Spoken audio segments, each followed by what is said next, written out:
Savez-vous à quel point il est difficile de trouver un groupe personnes françaises sur les réseaux sociaux? Parce qu'elles n'y sont pas. Elles sont assises à cette petite table du marais depuis 3 heures, leur téléphone dans leur sac. Aucune photo partagée, aucune story. Elles discutent, tout simplement. Et ce n'est pas seulement un choix, c'est une différence de structure mentale.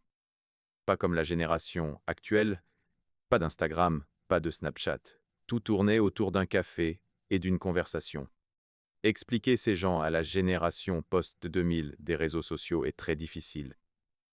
Ils ont grandi dans un monde où le silence n'était pas un luxe, où la conversation était un art, et où le temps n'était pas une marchandise mais une richesse partagée.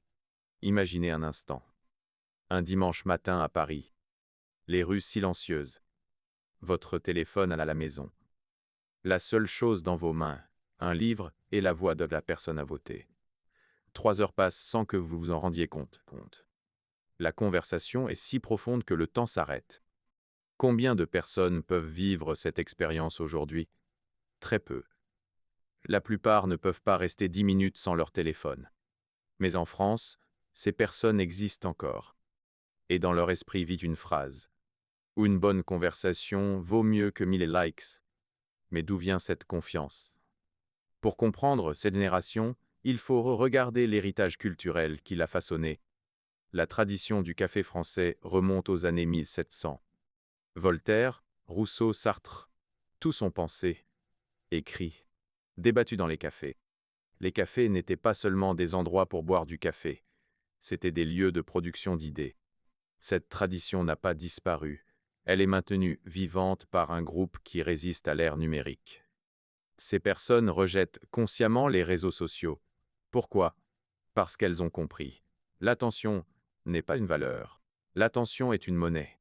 Les réseaux sociaux fragmentent l'esprit. Une vidéo, une story, une notification. Le cerveau est constamment stimulé mais jamais rassasié. Cette génération a appris l'inverse. L'attention profonde est la vraie richesse. Tout est dans la conversation. Passer 3 heures dans un café n'est pas facile. On peut s'ennuyer. On peut avoir envie de saisir son téléphone. Mais ces gens ont appris à s'ennuyer. Et l'ennui est la graine de la créativité. N'oubliez pas de liker. C'est important pour l'algorithme. Examinons maintenant les caractéristiques de ces personnes. Première caractéristique. Leur perception du temps est différente. Pour eux, l'efficacité ne signifie pas faire le maximum en un minimum de temps.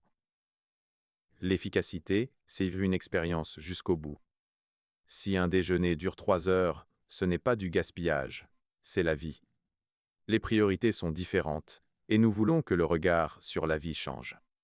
Deuxième caractéristique. Ils n'ont pas besoin de se montrer. La génération des réseaux sociaux cherche constamment à prouver. Regarde, je suis là. Regarde, j'ai fait ça. Regarde, comme je suis heureux.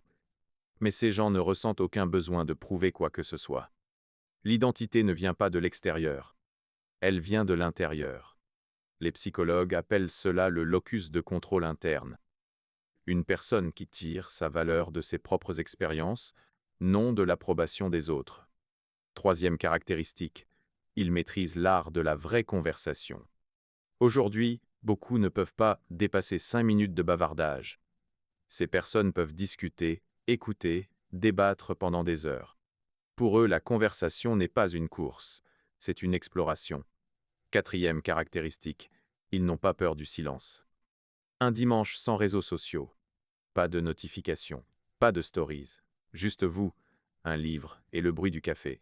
La plupart ne peuvent pas le supporter. Pour eux, c'est la paix. Cinquième caractéristique, ils distinguent la solitude de l'isolement. L'isolement, c'est être sans personne.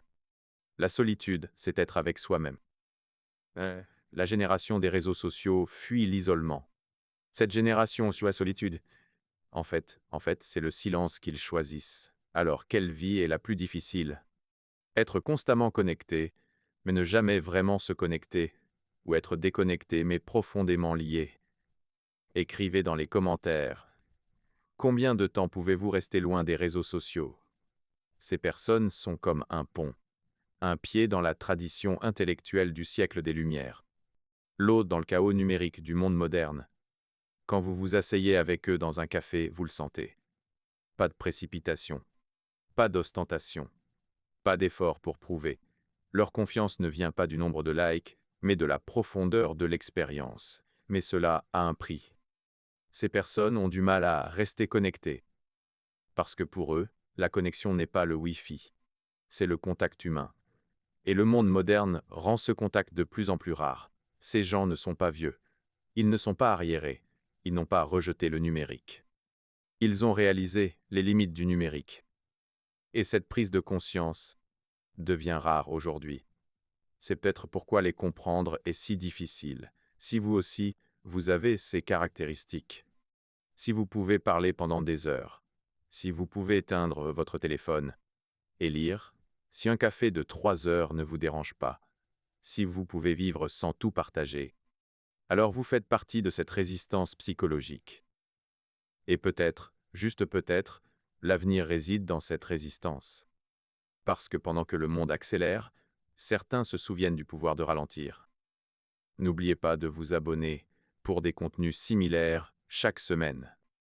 Et rappelez-vous, la vraie richesse n'est pas dans vos followers, mais dans les personnes avec qui vous pouvez avoir des conversations profondes. Parce qu'au final, ce dont vous vous souviendrez toute votre vie, ce ne sont pas vos stories Instagram, mais cette conversation de 3 heures au café.